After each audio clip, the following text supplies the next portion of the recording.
नामदेव ढसाळ, संत तुकाराम, संत कबीर यांची नावं आणि यांच्या कविता वाचणं हे सभागृहामध्ये वाचतो आहोत म्हणून मला प्रोटेक्शन आहे, अटक होणार नाही.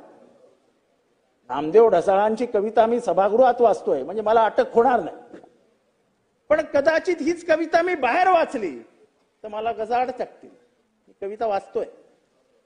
रक्तात पेटलेल्या अगणित सूर्यांनो, तुमची आई बहीण आज विटंबली जाते हटाहटातून. मवाल्यासारखे माजलेले उन्मत्त निरो आजही मेणबत्ती सारखे जाळतात माणसं चौका चौकातून. कोरभर भाकरी पसाभर पाणी यांचा अट्टहास केलास तर आजही फिरवला जातो नांगर घरादारावरून. चिंतकाळलेले हात सळसळलेच तर छाटले जातात आजही नगरा नगरातून. रक्तात पेटलेल्या अगणित सूर्यांनो, किती दिवस सोसायची ही घोर नाकेबंदी. मरेपर्यंत राहायचं की असंच युद्ध कैदी. हे कोण म्हणालंय? हे मी म्हणालो नाही, हे नामदेव ढसाळ म्हणताय. आणि तुमचा बेशरम अधिकारी काय विचारतो माहितीये? कोण नामदेव ढसाळ?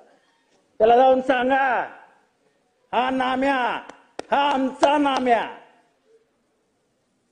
एका गरीब घरात जन्मलेला, उपाशी पोटी झोपलेला नामा हा प्रत्येक शब्दात व्यथा व्यक्त करत होता गरीब पोटाची. इथल्या जात व्यवस्थेची, इथल्या धर्म व्यवस्थेची, इथल्या जात वर्चस्ववादाची. आणि तुम्ही विचारते कोण नाम्या?